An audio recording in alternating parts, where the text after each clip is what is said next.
Welcome back dear students. So friends, हमने अभी तक चैप्टर 17 कर लिए हैं जो कि एनिमल फिजियोलॉजी से रिलेटेड हैं, ह्यूमन फिजियोलॉजी स्पेशली। सो इसमें आज आपको मैं चैप्टर नंबर 18 करवाने जा रहा हूँ। कल हमने रेस्पिरेशन का किया था डिटेल में। सो आज जो है body fluid and circulation, this is the heart and cardiovascular system से रिलेटेड है ह्यूमन के। तो इसमें हम क्या क्या टॉपिक करने जा रहे हैं। फर्स्टली यहाँ पे हम ब्लड का करेंगे, लिम्फ का करेंगे, circulatory pathway, double circulation, regulation of cardiac activity, disorder of the circulatory system.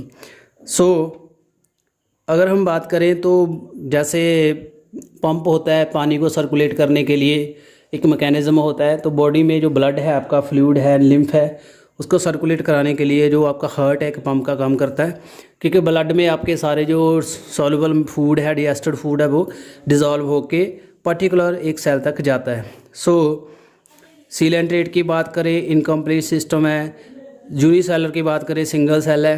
तो जैसे जैसे ऑर्गेनिज्म की कम्प्लेक्सिटी बढ़ती है उसमें जो ब्लड है वो वेसल्स में फ्लो करता है, जिसको क्लोज सर्कुलेटरी सिस्टम कहते हैं। सो मोर कम्प्लेक्स ऑर्गेनिज्म जो है use special fluid in their bodies to transport material. So material जो अगर सीलेंट्रेट की बात करें तो वाटर से मूव हो जाएगा, ऐसे ही स्पंजिस में हो जाएगा, ऐसे ही अमीबा पानी से सर्कुलेट कर लेगा। बट जो हायर ऑर्गेनिज्म है तो उसमें ब्लड होगा, जिसको हम स्पेशल फ्लूइड कहते हैं, जो उसकी सर्कुलेशन कराता है। अनदर फ्लूइड जो लिम्फ है ये ब्लड के साथ काम करता है, उस सर्टेन सब्सटेंस को साथ में लेके जाता है। सो ब्लड क्या है इसकी हम डिटेल में बात करेंगे। ब्लड में काफ़ी स्ट्रक्चर्स हैं। ये एक कनेक्टिव टिश्यू होता है जो कि fluid matrix, plasma and formed element होते हैं। सो अगर हम प्लाज्मा की बात करें तो ये स्ट्रॉ कलर्ड है, इसका विस्कस है, तो इसके 55% ऑफ ब्लड का कंस्टिट्यूट करता है। 90 to 92% ऑफ प्लाज्मा में जो वाटर है, याद कर लेना इसको, एंड प्रोटीन्स हैं जो 6 से 8% तक प्रोटीन होती हैं। सो प्लाज्मा की प्रोटीन पेपर में आ जाती हैं, अपने फ्रेंड्स यहाँ से याद कर लेना है। फिब्रिनोजन, ग्लोबुलिन, एल्ब्यूमिन, ये यहाँ इसकी मेन प्रोटीन्स हैं जो प्लाज्मा में होती हैं। उसके बाद यह बात करें जो फिब्रिनोजन है, ये ब्लड क्लॉटिंग में हेल्प करती है। तो ब्लड क्लॉटिंग का मैंने वीडियो डाला था, देख लेना आपने, होप आपने देखा होगा। तो पर्टिकुलर जो उसका कैस्केड होता है।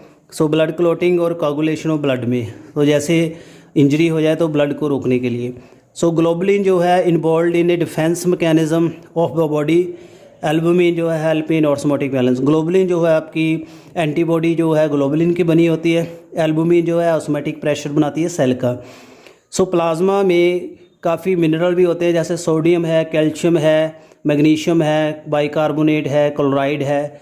So glucose, amino acid, lipid, ये और भी चीज़ें होती हैं। So also present in plasma, they are always in transient in the body. Transient का मीनिंग होता है बॉडी से भी और प्लाज्मा में भी, सेल में भी जाएंगे, टिश्यू फ्लूइड में भी जाएंगे। So factor for regulation, coagulation for clotting of factor are also present in plasma. Clotting के जो फैक्टर होते हैं वो अप्रॉक्सीमेटली 13 फैक्टर होते हैं क्लॉटिंग के, वो इसमें प्रेजेंट होते हैं इनएक्टिव फॉर्म में। जब कोई ब्लड में ब्लड जो बहना शुरू हो जाता है, हीमोहैरेज हो जाए, इंजरी हो जाए, तो अब ये एक्टिव होते हैं। सो plasma without clotting factor is called serum. ये आपने याद करना है, सीरम एंड प्लाज्मा क्या होता है, कि इसको सेम ही कहते हैं बट ये सेम नहीं होता, थोड़ा इसमें डिफरेंस होता है। आगे हम फॉर्म्ड एलिमेंट की बात करते हैं, इसमें हम सेल पढ़ेंगे, कौन से ब्लड में सेल होते हैं। सो एरिथ्रोसाइट, ल्यूकोसाइट एंड प्लेटलेट, इसको फॉर्म्ड एलिमेंट कहते हैं and constitute 45% of blood. Erythrocyte को रेड ब्लड सेल कहते हैं। आरबीसीज ऑलमोस्ट अबंडेंट, सबसे ज़्यादा आरबीसीज होते हैं। हेल्थी जो मैन है उसमें 5 मिलियन, 50 लाख से या 50 लाख से ज़्यादा होते हैं। जो आरबीसीज हैं रेड बोन मैरो से बनते हैं, जो मैंने लिम्फाइड ऑर्गन का बताया था अडल्ट में। RBCs are devoid of nucleus, human के आरबीसीज में न्यूक्लियस नहीं होता और बाइकनकेव होते हैं। रेड कलर के होते हैं, आयरन कंटेन करते हैं, पिगमेंट होता है इसमें जिसको हीमोग्लोबिन कहते हैं, जो ऑक्सीजन को लेके जाता है। तो इसका जो कलर है रेड आता है इस वजह से। हेल्थी जो इंडिविजुअल है उसमें 12 से 16 ग्राम हीमोग्लोबिन होता है पर 100 ml of blood. These molecule play significant role in transport of gaseous. So gas exchange में बोहर फैक्ट, हार्डन फैक्ट जो कल हमने पढ़ा है, हीमोग्लोबिन का काफ़ी रोल है। सो आरबीसीज आर एवरेज, इसका लाइफ स्पैन 120 डेज, 120 डेज होता है। तो ये स्प्लीन में डिस्ट्रॉयड होते हैं, जिसको ग्रेव यार्ड कहते हैं आपकी बॉडी का। उसके बाद ल्यूकोसाइट होते हैं जो कि कलरलेस होते हैं। ल्यूकोसाइट जो है डिफेंस का काम करते हैं, जो सेल होते हैं डिफेंस मैकेनिज्म में हेल्प करते हैं। सो इनमें अगर हम बात करें यहाँ पे तो they are known as the white blood cell. Colourless होती है क्योंकि इसमें हीमोग्लोबिन नहीं होता, न्यूक्लिएटेड होते हैं। इनका साइज़ जो है लेसर इन नंबर होते हैं, साइज़ बड़ा होता है, आरसी से साइज़ कम होता है। 6000 से 8000 तक होते हैं एमएम ऑफ द ब्लड में। लिकोसाइट जो है शॉर्ट लिव्ड होते हैं। मेन 2 कैटेगरी के होते हैं ये, granulocyte and agranulocyte. Neutrophil, eosinophil, basophil जो है ये ग्रेनुलोसाइट हैं। लिम्फोसाइट एंड मोनोसाइट जो है ए ग्रेनुलोसाइट हैं। इसमें आपने एमएलए वर्ड याद करना है, मोनोसाइट, लिम्फोसाइट, ए ग्रेनुलोसाइट, ये आपका शॉर्टकट ट्रिक है। न्यूट्रोफिल जो सबसे ज़्यादा होते हैं 60 to 65%। टोटल जो WBC है, बेसोफिल जो है सबसे कम होते हैं 0.5 से 1%। सो न्यूट्रोफिल एंड मोनोसाइट जो है 6 to 8% बनाते हैं, जो फैगोसिटिक एक्टिविटी करते हैं, यानी कोई बैक्टीरिया आ गया, कोई पैथोजन अदर इंटर कर गया तो उसको खा जाएंगे। ये डिस्ट्रॉय करते हैं फॉरेन ऑर्गेनिज्म को। जो बेसोफिल से है हिस्टामिन स्क्रीट करते हैं, serotonin and heparin allergy reaction में, सोजिश में काम करते हैं। इयोसिनोफिल जो है इन्फेक्शन से बचाते हैं, जो पैरासिटिक इन्फेक्शन है। तो यहाँ ब्लड स्मीयर से अलग अलग सेल बनाए हैं, RBCs, platelets, eosinophil, basophil, neutrophil, monocyte, T cell, B cell. So इनका अलग अलग स्ट्रक्चर होता है। तो अगर आपने इसको देखना है तो आप अपना टेस्ट करवाते हो, TLC, DLC आपको कहते हैं। अगर कोई इन्फेक्शन हो जाए टाइफाइड में, आपका ये टेस्ट होता है। एक CBC होता है, कंप्लीट ब्लड काउंट, ये एक टेस्ट है। इसमें आपकी बॉडी के सारे जो सेल आ जाते हैं, तो इससे आपको पता चल जाता है। सो कोई भी बॉडी में इन्फेक्शन हो तो सेल ऊपर या नीचे हो जाते हैं। बेसिकली जो लिम्फोसाइट हैं, लिम्फोसाइट 20 to 25% जो होते हैं B एंड T फॉर्म में। बोथ B एंड TR जो हैं इम्यून सिस्टम में काम करते हैं। B सेल जो है एंटीबॉडी मीडिएटेड इम्यून सिस्टम देते हैं, AMIS, ये आपको बताया था। T सेल जो है सेल मीडिएटेड CMIS रिस्पॉन्स देते हैं। ये हमने डिस्कस कर लिया है इसका अभी तक। सो बाकी हम इसको जब डिटेल में, इसके वीडियो भी मैंने दिए हैं, वो आप देख सकते हो अपनी अंडरस्टैंडिंग के लिए। और जो प्लेटलेट्स हैं इसको थ्रोम्बोसाइट कहते हैं। ये क्लोटिंग में काम करते हैं, ब्लड क्लोटिंग में हेल्प कराते हैं। मेगा कैरियोसाइट्स होते हैं जो कि बोन मैरो में होते हैं, वहाँ से जो बनते हैं। नॉर्मली इनका नंबर जो 1.5 लाख से 3.5 लाख होता है। सो प्लेटलेट जो है वैरायटी ऑफ सब्सटेंस क्रिएट करते हैं जो ब्लड क्लोटिंग में हेल्प करते हैं। उसके बाद फ्रेंड्स बात आती है ब्लड ग्रुप की। ब्लड ग्रुप के ऊपर मैंने वीडियो डाला था मल्टीपल एलील वाला, तो वो आपने देख लिया होगा कैसे इनहेरिट होते हैं। तो मल्टीपल एलील का फिनोमिना रिमाइंड कर लीजिए, वो आपको हेल्प करेगा इसको अंडरस्टैंड करने के लिए। सो ब्लड में जो ब्लड ग्रुप होते हैं, ह्यूमन बीइंग जो डिफ़र करते हैं एक दूसरे से, देखने में सिमिलर होते हैं। तो इसमें ब्लड ग्रुप होते हैं बेसिकली 3 तरह के होते हैं, AB, एक चौथा होता है O। 4 बनते हैं, इसके नेगेटिव के साथ 8 बन जाते हैं। सो कैसे आइडेंटिफाई करते हैं? ABA जो ग्रुपिंग है बेस्ड ऑन प्रेजेंस और एब्सेंस ऑफ सरफेस एंटीजन। जो RBC है उसके सरफेस के ऊपर कुछ प्रोटीन होते हैं जिसको एंटीजन कहते हैं, जो कि इम्यून रिस्पॉन्स करते हैं। सो A and B। Similarly plasma of different individual में अलग अलग होती है। तो यहाँ इसकी डिस्ट्रीब्यूशन देख सकते हो। और जो ब्लड ग्रुप A है उसके एंटीजन A होगा, B पे B होगा, AB के AB होगा, O पे कोई एंटीजन नहीं होगा। और इन पे जो एंटीबॉडी इसके ऑपोजिट होती है, A में B होती है, B में A होती है, AB में कोई नहीं होती, O में एंटीबॉडी होती है। सो डोनर कौन से हैं? A AO को दे देगा, B BO को दे देगा, AB A AB को। सो जो O है सिर्फ O को। सो यूनिवर्सल जो डोनर है वो आपका O होता है, यूनिवर्सल डोनर। और जो यूनिवर्सल रिसिपिएंट है ABS को सारे ब्लड ग्रुप चढ़ जाते हैं, देख सकते हो आप। सो आपने देखा होगा यहाँ से। So from the above mention देख सकते हो। तो जो O ग्रुप है डिनोट पर्सन सभी को दे सकता है। So individual are called universal donor. तो person with the blood group AB accept करते हैं ब्लड सभी का, उसको यूनिवर्सल रिसिपिएंट का नाम देते हैं। उसके बाद फ्रेंड्स RH फैक्टर है एक, ये नेगेटिव एंड पॉजिटिव के बारे में हमें बताता है। ये रीशियस फैक्टर है इसका नाम। सो इसका इतना ही है इस बुक में। डिटेल के लिए आप वो मल्टीपल एलील वाला या कोडोमिनेंस वाला मेरा वीडियो देख लेना। अनदर एंटीजन जो है RH जो similar on present on the rhesus monkey, ये होता है जो हमें पॉजिटिव एंड नेगेटिव में काम करवाता है। जैसे किसी का ब्लड ग्रुप पॉजिटिव है, नेगेटिव है। सो RH नेगेटिव जो पर्सन है expose to RH positive will form the specific antibody against the RH। So अगर पॉजिटिव नेगेटिव को हम ब्लड चढ़ा देंगे तो उसमें कोगुलेशन हो जाएगी, सारे ब्लड सेल जो है क्लम्प कर जाएंगे। सो RH शुड बी मैच, तो पॉजिटिव मैच होना चाहिए ट्रांसफ्यूज़न से पहले। और जो RH फैक्टर है ये प्रेगनेंसी में काफ़ी इंपॉर्टेंट रोल प्ले करता है। सो RH एंटीजन जो फीटस का है, जैसे स्पेशल केस है RH इनकम्पैटिबिलिटी मिसमैचिंग हो जाती है जब RH जो है ब्लड है नेगेटिव प्रेग्नेंट मदर का है विद RH पॉजिटिव फीटस। बच्चा कई बार पॉजिटिव होता है ब्लड वाला, मदर नेगेटिव होती है। तो RH एंटीजन जो फीटस का है do not expose to RH negative of mother, वो एक्सपोज नहीं होता। इन द फर्स्ट प्रेगनेंसी जो है टू ब्लड जो है are separated by placenta, placenta में ब्लड ग्रुप सेपरेट हो जाते हैं। बट जब सेकंड के बाद दूसरी डिलीवरी होगी फर्स्ट के बाद, there is a possibility exposure of maternal blood to small amount of RH positive blood from the foetus. तो RH फीटस जो द्वारे आएगा उसके अगेंस्ट उसमें एंटीबॉडी बन जाएगी। सो मदर जो है उसके अंदर एंटीबॉडी बन जाएगी RH के against. So in case of her subsequent pregnancy the RH जो एंटीबॉडीज़ हैं फ्रॉम द मदर जो RH नेगेटिव है can leak in the blood of the foetus and destroy the foetal RBCs. This could be fatal, ये इसके लिए ख़तरनाक हो सकता है। एंड और could cause the severe anaemia, बच्चे में काफ़ी अनीमिया हो सकता है। And jaundice to the baby, this condition is called erythroblastosis fetalis. ये काफ़ी इंपॉर्टेंट टर्म है फ्रेंड्स, पेपर में आती है जो आपने याद रख लेनी है। This can be avoided by administrating anti-RH antibody. इसमें IgM का इंजेक्शन लगता है जो anti-RH एंटीबॉडी होती है, ये याद रखना है। तो ये जब डिलीवरी होती है फर्स्ट बच्चे की उसके 72 आवर के लिए देना ये ज़रूरी होता है, 72 घंटे के बीच बीच इस इंजेक्शन को देना ज़रूरी होता है।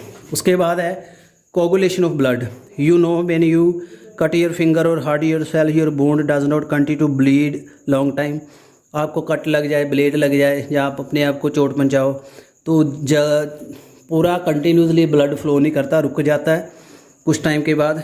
आपको पता है ये कैसे होता है। सो ब्लड में कोगुलेशन होती है या क्लॉटिंग होती है responsible to injury or trauma के साथ।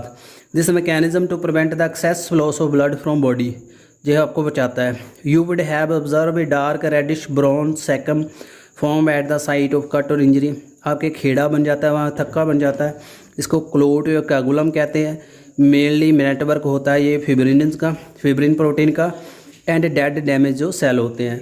सो फिब्रिन जो है formed by conversion of inactive fibrinogen, fibrinogen active form fibrin बन जाती है, उसकी मैश बन जाती है जिसको हम क्लोट कहते हैं, खेड़ा जो थक्का होता है। And plasma by the enzyme thrombin, thrombin enzyme इसको बनाता है। जो थ्रोम्बिन्स हैं in term form another inactive substance जो प्लाज्मा में होता है, इसको प्रोथ्रोम्बिन है।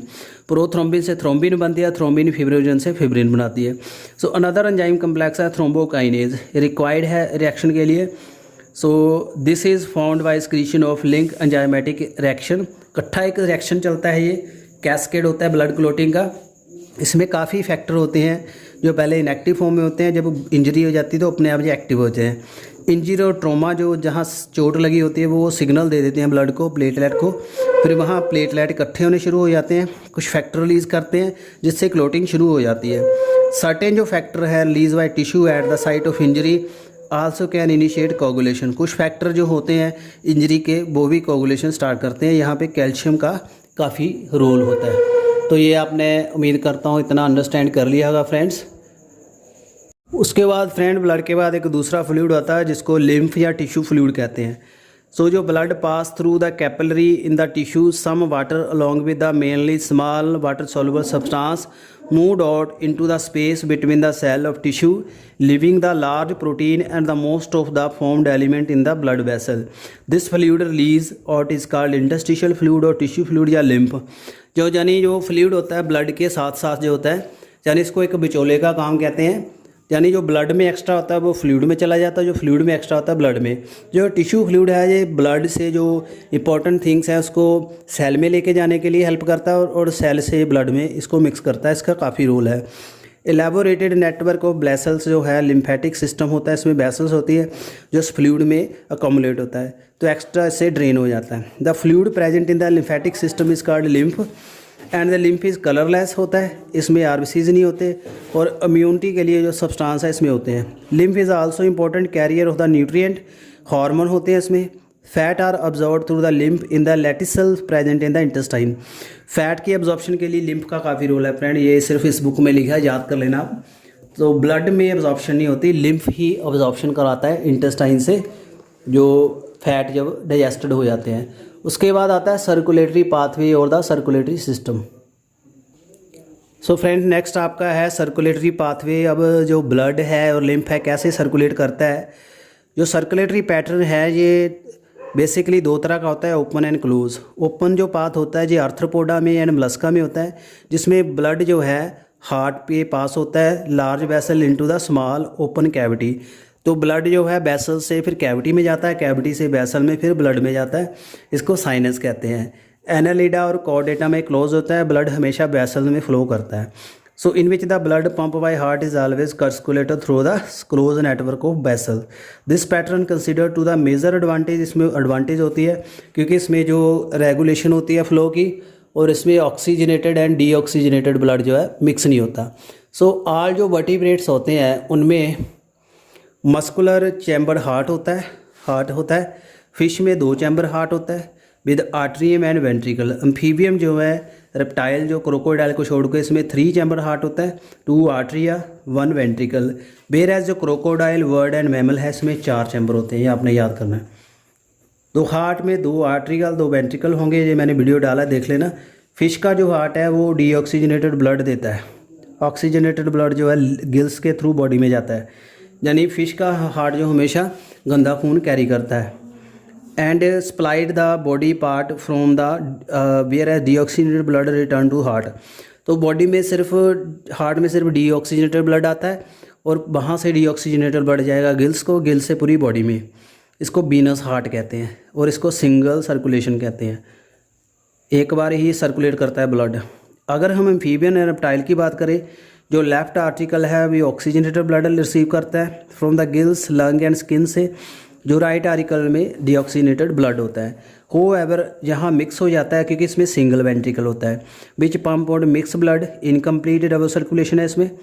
और बर्ड्स एंड मैमल में पूरी तरह से ऑक्सीजनेटेड एंड डीऑक्सीजनेटेड सेपरेट होता है। जो राइट पार्ट होता है आपके हार्ट का आपकी बात कर लें, जब बर्ड्स की बात करें उसमें डीऑक्सीजनेटेड ब्लड होता है, लेफ्ट में ऑक्सीजनेटेड होता है। सो जहाँ मैं बेसिकली आपको समझा दूँ, आगे लिखा भी होगा तो वहाँ से देख लेते हैं। तो वेंट्रिकल जो pump out without mixing, ventricle mixing से बचाते हैं। जो राइट वेंट्रिकल होता है वो आपके लंग्स को ब्लड देता है, जो लेफ्ट वेंट्रिकल होता है वो आपकी बॉडी को देता है। तो ये आपने याद करना है। बॉडी का जो ब्लड जाता है उसमें ऑक्सीजन होती है, जो लंग्स को जाता है उसमें कार्बन डाइऑक्साइड होती है, ये आपने याद कर लेना है। सो दोनों सेपरेटेड होते हैं सर्कुलेटरी पाथवे ऑर्गेनिज्म में, hence these animal have double circulation, क्योंकि हार्ट 2 बार सर्कुलेट करता है। एक बार हार्ट का जो ब्लड है राइट वेंट्रिकल से लंग्स को जाएगा, फिर लंग्स से लेफ्ट ऑरिकल में आएगा, फिर लेफ्ट वेंट्रिकल से बॉडी को जाएगा। 2 बार सर्कुलेट होता है, इसको हम डबल सर्कुलेशन का नाम देते हैं। उसके बाद ह्यूमन के ऊपर बेसिकली एम्फसिस करते हैं। ह्यूमन का जो सर्कुलेटरी सिस्टम है ये भी डबल सर्कुलेशन है, इसको ब्लड वास्कुलर सिस्टम कहते हैं। इसमें मस्कुलर हार्ट होता है, नेटवर्क ऑफ ब्लड वेसल्स होती हैं। तो हार्ट जो है मीजोडर्मस से राइज होता है ह्यूमन में, और जो थोरेसिक कैविटी में होता है 2 लंग्स के बीच में, बेसिकली लेफ्ट लंग्स की ओर ज़्यादा टिल्टेड होता है।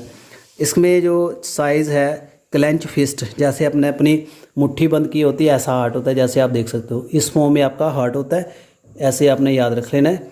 और it is protected by double wall, इसमें डबल मेम्ब्रेन में प्रोटेक्टेड होता है। चेस्ट की मेम्ब्रेन होती है, इसको कहते हैं पेरिकार्डियम, उसमें फ्लूइड होता है पेरिकार्डियल फ्लूइड। हार्ट जो है इसके 4 चैम्बर होते हैं, रिलेटिवली अपर स्मॉल चैम्बर को आर्टरी या ऑरिकल कहते हैं, जो नीचे बड़े चैम्बर उसको वेंट्रिकल कहते हैं। थिन मस्कुलर जो wall called the inter auricle septum 2 auricle को सेपरेट करती है, और वेंट्रिकल में होती है इंटरवेंट्रिकल जो वेंट्रिकल को सेपरेट करती है। तो इसमें आर्ट्रिकल एंड वेंट्रिकल जो हैं side by side separated fibrous thick cell atrio septum से सेपरेटेड होते हैं, ऑरिकल जो हैं वेंट्रिकल से सेपरेटेड होते हैं। होएवर जो each of the septa are provided with the opening through the valve, इसमें वाल्व होते हैं। सो आपने याद रख लेना है, कप्स होते हैं, इसके फ्लैप होते हैं। जैसे ट्राइकप्सिड वाल है, opening between the right and the right ventricle. Right auricle right ventricle में कौन सा वाल्व होता है? ट्राइकप्सिड।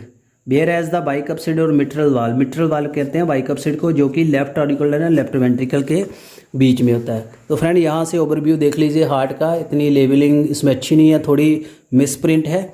ये आपका राइट ऑरिकल का है, ये आपका लेफ्ट ऑरिकल है, ये आपका राइट वेंट्रिकल, ये लेफ्ट वेंट्रिकल है। जो लेफ्ट वेंट्रिकल की जो मेम्ब्रेन है थोड़ी हार्ड होती है, ये याद रख लेना, क्योंकि ये पूरी बॉडी को ब्लड देता है। ये ऑरेटिक आर्क होती है, पूरी बॉडी को यहाँ से ब्लड जाता है। ये वेना केवा है, सुपीरियर वेना केवा, नीचे से inferior vena cava. Superior vena cava जो है गंदा खून लेके आती है, थोरैसिक से लेके पेट के ऊपर सारा जो गंदा खून है यहाँ से आता है। पेट के नीचे जो आपके पैरों घुटनों का सारा ब्लड जो है inferior vena cava right auricle में लेके आती है। इसको वेन्स कहते हैं, यानी वेन्स होती हैं जो हार्ट को ब्लड लेके जाती है, और इसमें डीऑक्सीजनेटेड ब्लड होता है। बट एक वेन यहाँ पे पल्मनरी वेन है, only the pulmonary when which have oxygenated blood. ये आपके लिए एक क्लू है, याद कर लेना। पल्मनरी वेन में हमेशा कौन सा होता है blood? Oxygenated. Pulmonary when, only when जिसमें ऑक्सीजनेटेड होता है, बाकी जितनी भी वेन्स होती हैं उसमें डीऑक्सीजनेट है।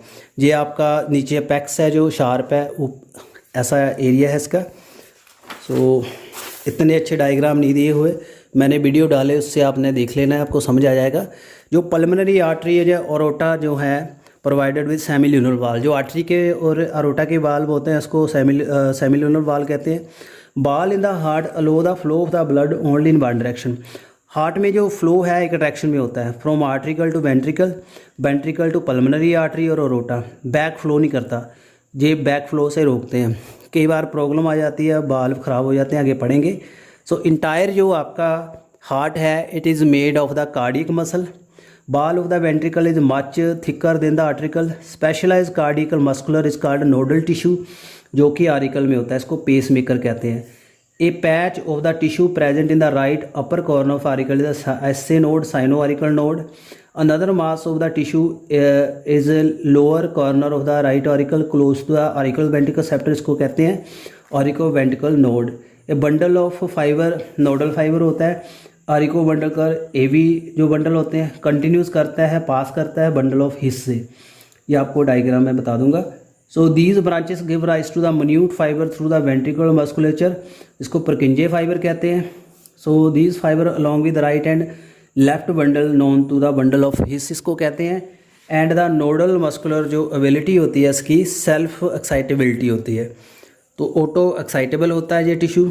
तो एक्शन पोटेंशियल जहाँ से ट्रैवल करता है पूरे हार्ट में सेपरेट होता है। जो एसए नोड है जो मैक्सिमम जनरेशन करती है इम्पल्स की 70 से 75 millivolt, responsive initiation of nerve, इसकी नर्व इम्पल्स के लिए ये स्टार्ट करती है। So it is called pacemaker. जो साइनो आरिकल नोड है इसको पेस मेकर कहते हैं। हार्ट आपका 70 से 75 टाइम जो है बीट करता है 1 मिनट में। तो आपको मैं ओवरव्यू दे देता हूँ। ये आपका हार्ट का एलएस मैं बनाने जा रहा हूँ, जल्दी देख लेना ये डायग्राम। सो वीडियो ज़्यादा लेंथी ना हो जाए, वो भी हम ख्याल रख रहे हैं।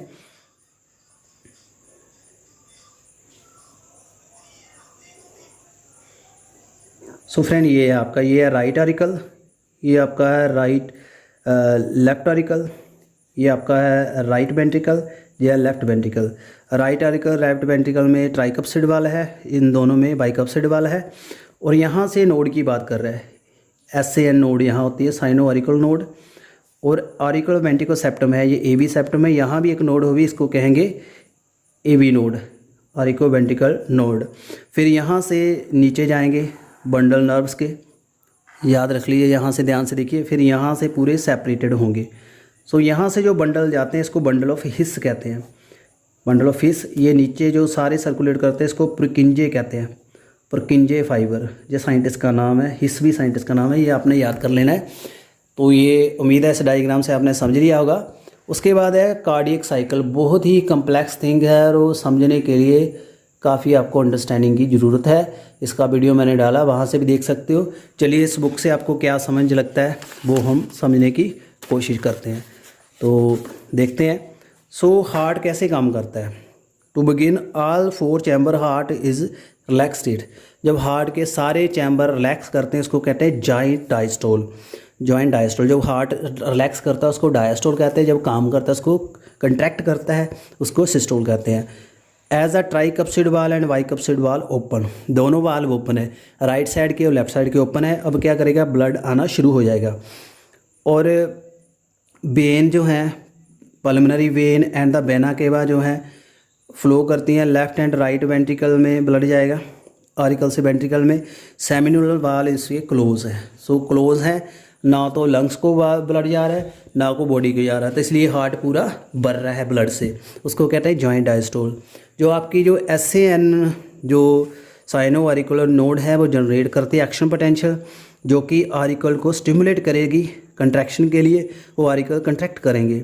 तो दिस इसको कहते हैं auricle systole. This increase the volume of the blood in ventricle, यानी अब आपका राइट ऑरिकल जब कंट्रैक्ट करेगा तो सारा ब्लड कहाँ जाएगा, राइट वेंट्रिकल में। जब आपका लेफ्ट ऑरिकल कंट्रैक्ट करेगा सारा ब्लड कहाँ जाएगा, लेफ्ट वेंट्रिकल में।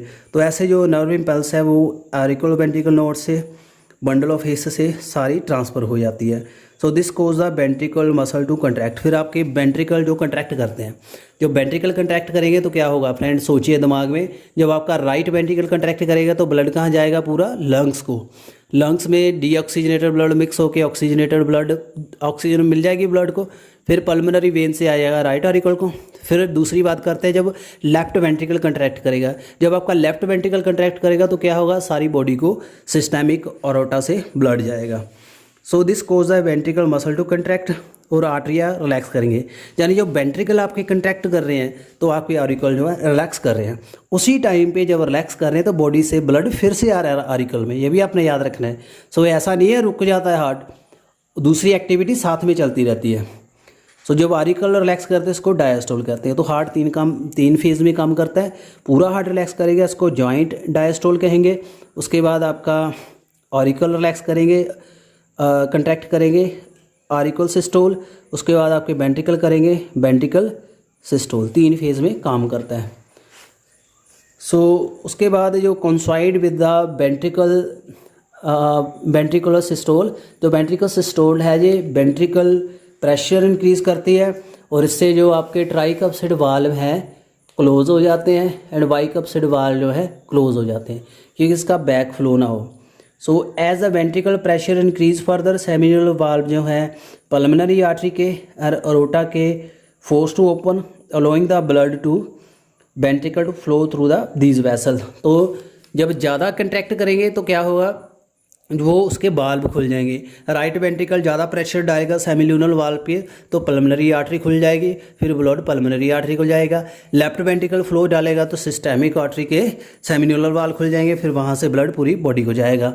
सो as the ventricle pressure decline, फिर डिक्लाइन करना शुरू हो जाता है, फिर वो जो वाल्व होते हैं push open and pressure atria, blood was begun emptied and by vein, so the blood now once again move freely in the ventricle, फिर ब्लड वेंट्रिकल को आना शुरू हो जाता है।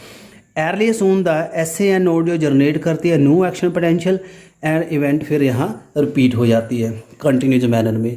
सो ये सिक्वेंशियल इवेंट जो है हार्ट की जो साइक्लिक मैनर में जाती हैं रिपीटेड होती हैं, इसको कहते हैं cardiac cycle. It consist of systole diastole of the both article and ventricle. As mentioned article हमने पीछे पढ़ा है, हार्ट आपका 72 टाइम 1 मिनट में करेगा। So that many cardiac cycle जो है चलते हैं 1 मिनट में। From it would be decided that the duration of the cardiac cycle जो 0.8 साइकिल है सेकंड की है। During the cardiac cycle each ventricle pump करता है 70 ml ब्लड, इतना वेंट्रिकल ब्लड करता है, which is called stroke volume, ये आपने याद कर लेना है। और the stroke volume multiplied by heart rate जो है कितनी बार मिनट में करता है, गिव द कार्डिक आउटपुट। यानी आपको 40 को अगर आप 72 से मल्टीप्लाई करेंगे तो ये आपका पता चल जाएगा 1 मिनट में हार्ट कितना ब्लड पंप करता है। तो यहाँ से 5000 ml जब 5 लीटर करता है, the body has the ability to alter the stroke volume as well as the heart rate. आपकी हार्ट की आउटपुट जो कम ज़्यादा होती रहती है, जैसे कार्डिक आउटपुट एथलीट की ज़्यादा होती है ऑर्डिनरी पर्सन से, क्योंकि वो एक्टिविटी ज़्यादा करता है। So during each cardiac cycle जो 2 प्रोमिनेंट साउंड हार्ट के आते हैं, ये आपने याद कर लेना है। ईजिली स्टेथोस्कोप से देख सकते हैं। फर्स्ट साउंड है lub associated with closure of tricuspid and bicuspid valve, जो वो दोनों वाल्व बंद हो जाते हैं आर्टरीज के। पल्मोनरी आर्टरी के भी सिस्टेमिक आर्टरी के बाल्ब बंद हो जाएंगे। फर्स्ट साउंड आएगा लूप का। सेकंड साउंड आएगा डुप, जब आपके क्लोजर होते हैं सेमिनूलर वाल, जो सॉरी मैंने ऊपर गलत बोल दिया, जो आपके ऑरिकल वेंट्रिकल बाल्ब बंद होते हैं बाई एंड ट्राइकप्सिड, उसको कहते हैं लूप। जब आपके आर्टरीज के बाल्ब बंद हो जाते हैं इसको डुप कहते हैं। तो ये आपके हार्ट की डायग्नोस्टिक को रिपोर्ट करते हैं। उसके बाद आता है आपका इलेक्ट्रोकार्डियोग्राम, जिसको ईसीजी कहते हैं, जो आपके हार्ट की फर्स्ट टेस्टिंग होती है। तो हार्ट में कोई प्रॉब्लम आ रही है, बीपी कम हो रहा है, बढ़ रहा है, तो आपको ईसीजी का कहने को कहते हैं। पेशेंट जो है मॉनिटरिंग हो जाती है, मशीन होती है electrocardiogram. Trace the screen make the sound, तो इसमें साउंड आ जाता है पी पी पी, जो आवाज़ आती है। पेशेंट को कार्डियक अरेस्ट जब हो जाती है, जब हार्ट रुक जाता है तो इसकी आवाज़ आनी शुरू हो जाती है, ईसीजी रुक जाती है। दिस टाइप ऑफ मशीन जो इलेक्ट्रोकार्डियोग्राफ है, ऑब्टेन द इलेक्ट्रोकार्डियोग्राम जो ईसीजी है, ग्राफिकल रिप्रेजेंटेशन दे देती है इलेक्ट्रिकल एक्टिविटी जो हार्ट के कार्डियक साइकिल में होती है। So to obtain the standard ECG अगर आपने देखनी होती है तो ये आप देख सकते हो इस पिक्चर में हेल्थी पर्सन की ईसीजी दी हुई है। Patient is connected with the machine with the 3 जो इलेक्ट्रिकल लीड होती हैं, जो इलेक्ट्रिकल लीड्स होती हैं उसके फिट की जाती हैं। 3 है, 1 to ईच रिस्ट, एक कलाई को दोनों लगेगी, 2 लगेंगे तो लेफ्ट एंकल, एक आपके घुटने को लगेगी नीचे। कंटिन्यूसली मॉनिटर करती हैं activity. For the detail evaluation तो मल्टीपल लीड अटैच होती हैं, चेस्ट के साथ, स्टमक के साथ लग जाती है, पूरी डिटेल आ जाती है। सो ये आपकी है PQRST। तो ये वेव्स होती है, जो ऊपर वेव होती है, जो पॉजिटिव वेव होती है, जो लाइन के नीचे चल जाती है वो नेगेटिव, जैसे Q and S negative wave है, PRT पॉजिटिव वेव्स है। सो जो ईच पीक ऑफ ईसीजी है वो इससे देखी जाती है। जैसे P to T है, ये आपका स्पेसिफिक इलेक्ट्रिकल एक्टिविटी देती है। जो आपकी P वेव है इसका क्या मीनिंग है, ये P वेव है ये रिप्रेजेंट करती है इलेक्ट्रिकल एक्साइटेशन और डीपोलराइजेशन ऑफ आर्ट्रिया, आर्ट्रिकल सिस्टोल बताती है। This lead to contraction of both आर्ट्रिकल। QRS जो है ये डीपोलराइजेशन ऑफ वेंट्रिकल कराती है, तो which initiate the ventricle contraction start shortly after Q and make beginning of the systole. फिर Q जो है जल्दी स्टार्ट होती है, जब Q वेव आती है फिर आपकी क्या आ जाती है, आपकी QRS। इसमें आपके वेंट्रिकल काम कर रहे हैं, P जो है आपकी ऑरिकल कंट्रैक्ट कर रहे हैं। एंड ऑफ द T, जब T बंद हो जाती है फिर सिस्टोल बंद हो जाती है। Obviously counting the number of the QRS complex waves का occur in the given time period one can determine the heart rate. तो इसका पैटर्न देख के कर सकते हैं। ईसीजी है डिफरेंट इंडिविजुअल की डिफरेंट आएगी, शेप हमें मिल जाती है। एनी डेविएशन अगर आ जाए तो हमें हार्ट की प्रॉब्लम पता चल जाती है, इसकी काफ़ी सिग्निफिकेंस है। आगे आता है डबल सर्कुलेशन, जिसके ऊपर मैंने अभी काफ़ी चर्चा की है। हमने अभी काफ़ी मेंशन किया जो हार्ट है आपका blood pump by right ventricle enter the pulmonary artery.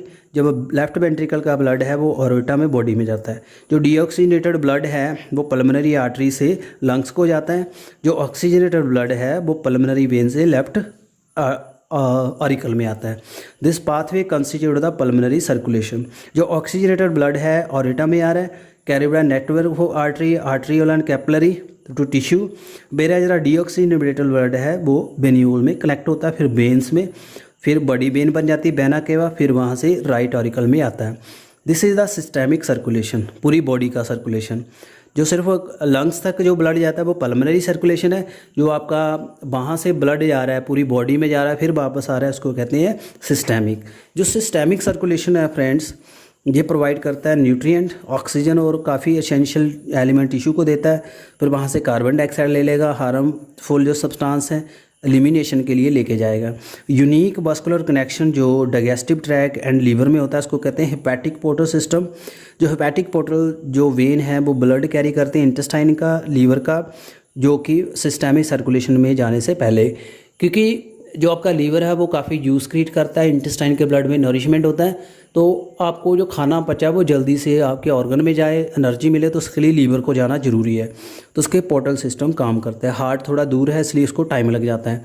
So special coronary system है हार्ट का जो कि हार्ट को सर्कुलेशन प्रोवाइड करता है फॉर सर्कुलेशन जो blood to the and from the cardiac musculature. तो यहाँ से आप देख सकते हो पूरा सिस्टम बताया हुआ है, उम्मीद आपको समझ आएगा। पल्मोनरी आर्टरी जो है लेफ़्ट राइट वेंट्रिकल से ब्लड लेके जा रही है लंग्स को, लंग्स से पल्मोनरी वेन को लेफ्ट ऑरिकल में आ रहा है, लेफ्ट ऑरिकल से लेफ्ट वेंट्रिकल में, लेफ्ट वेंट्रिकल डॉर्सल और रोटा पूरी बॉडी को दे रही है, लंग्स को नहीं जाएगा, लंग्स को ब्लड सिर्फ एक बार जाता है। उसके बाद वेना केवा जो है superior and inferior right auricle को ब्लड लेके जाती हैं। ये आपकी वेन्स हैं, ये आर्टरीज़ हैं। वेन्स का ल्यूमन ज़्यादा होता है, आर्टरीज़ का कम होता है। वेन्स में ब्लड प्रेशर कम होता है, आर्टरीज़ में ज़्यादा होता है। उसके बाद छोटी कैपिलरी होती है जो कि वेन्स टूट के थोड़ा आर्टरियोल से आर्टरी बना देती है, आर्टरियोल जो ख़त्म होती है वेन्यूल से वेन बना देती है। रेगुलेशन ऑफ हार्ट की एक्टिविटी कैसे रेगुलर होती है, ये आपका काफ़ी ही इंपॉर्टेंट फिनोमिना है, याद रखना है। सो नॉर्मल एक्टिविटी जो हार्ट की हैं वो इंट्रिंसिकली कंट्रोल होती हैं, ऑटो रेगुलेटेड होती है मसल से जो नोडल टिश्यू है। सो हार्ट जो आपका मायोजेनिक है, आपका हार्ट खुद कंट्रोल होता है। स्पेशल न्यूरो सेंटर जो मेडुला ऑब्लिंगेटा है कार्डियक फंक्शन को थोड़ा कंट्रोल करता है। ऑटोनोमस नर्वस सिस्टम ANS जो न्यूरल सिग्नल्स जो सिंपैथिक नर्वस सिस्टम के जाते हैं can increase the heart beat and ventricle contraction को कम या ज़्यादा कर देते हैं। ऑन द अदर हैंड जो पैरासिम्पैथिक सिस्टम है वो एक्टिविटी को कम कर देते हैं। उसके बाद जो एड्रिनल मेडुलर हार्मोन है वो भी करते हैं एक्टिविटी को कम या ज़्यादा। उसके बाद डिसऑर्डर है हार्ट के, हाई ब्लड प्रेशर, हाइपरटेंशन। जब आपका कोलेस्ट्रॉल बढ़ जाएगा तो आर्टरी का जो ल्यूमन्स है वो तंग हो जाएगा, ब्लड प्रेशर ज़्यादा फ्लो होना शुरू हो जाएगा। अगर नॉर्मल ब्लड प्रेशर देखें 120/80 होता है, 120 सिस्टोलिक होता है, 80 नॉर्मल होता है डायस्टोलिक। दोनों का डिफरेंस होता है पल्स प्रेशर। तो मर्करी मीटर जो सो आपका होता है स्पिग्नोमैनोमीटर, उससे आप मेज़र कर लेते हो। सो प्रेशर बढ़ जाए तो उसको हाइपरटेंशन कहते हैं, कम हो जाए हाइपोटेंशन। हाई ब्लड प्रेशर से हार्ट डिजीज़ आएगी और आपके किडनी एंड ब्रेन को डैमेज हो जाता है। उसके बाद फ्रेंड जो कोरोनरी आर्टरी डिजीज़ है CAD है, ये कोरोनरी जो आर्टरी डिजीज़ है it refer to the atherosclerosis. Arteries में फैट्स डिपॉजिट हो जाएगा, वेसल्स में, हार्ट मसल में। It cause the deposit of calcium, fat, cholesterol, fibrous tissue which make lumen of arteries narrow. Angina जो है pen होती है हार्ट की, एंजीना पेक्टोरिस सिम्टम होता है एक्यूट चेस्ट पेन का when no enough oxygen reaches to the heart को जब ऑक्सीजन नहीं मिलती। Angina occur in the man and woman of any age, what is more common among the middle age, middle age में ज़्यादा होती है। ये बेसिकली होती है कंडीशन जो आपके ब्लड फ्लो में डिस्टर्बेंस हो जाती है, जब हार्ट को ब्लड ना जाए तो ये प्रॉब्लम आ जाती है। हार्ट फेलियर, हार्ट अटैक होता है जब हार्ट पंप नहीं कर पाता ब्लड को, ब्लड इफेक्टिवली जो है enough to meet the need of body को पूरा ब्लड नहीं मिलेगा। Sometime is the congestive heart failure, the congestion हो जाती है लंग्स की। तो मेन सिम्टम जो है दिस डिजीज़ के आ जाते हैं। Heart failure is not the same cardiac arrest been the heart stop beating. और हार्ट अटैक जो है बिन हार्ट मसल सडनली डैमेज हो जाए उसको कहते हैं हार्ट अटैक। जब हार्ट काम करने बंद है उसको कार्डियल हार्ट फेलियर या मायोजेनिक इन्फ्रेंस कहते हैं। तो this is the summary of the full topic. उम्मीद करता हूँ आपको पूरा जो समझ आ गया होगा ओवरव्यू। तो फ्रेंड इसमें इतना डिटेल नहीं है बट फिर भी जो इसमें टर्म्स हैं, जो चीज़ें बताई हुई हैं, काफ़ी आपके लिए हेल्पफुल होंगी। और उम्मीद करता हूँ आपने ये पूरा ट्यूटोरियल एंजॉय किया होगा फुली। और कैसा वीडियो लगा काइंडली कमेंट करिएगा और बाकी के वीडियो के लिए चैनल के साथ बने रहिए। मैंने काफ़ी डिटेल में इसके वीडियो डाले हैं, लिंक प्रोवाइड कर दूँगा, वहाँ से वो वीडियो आप देख सकते हो। Thank you very much and good luck.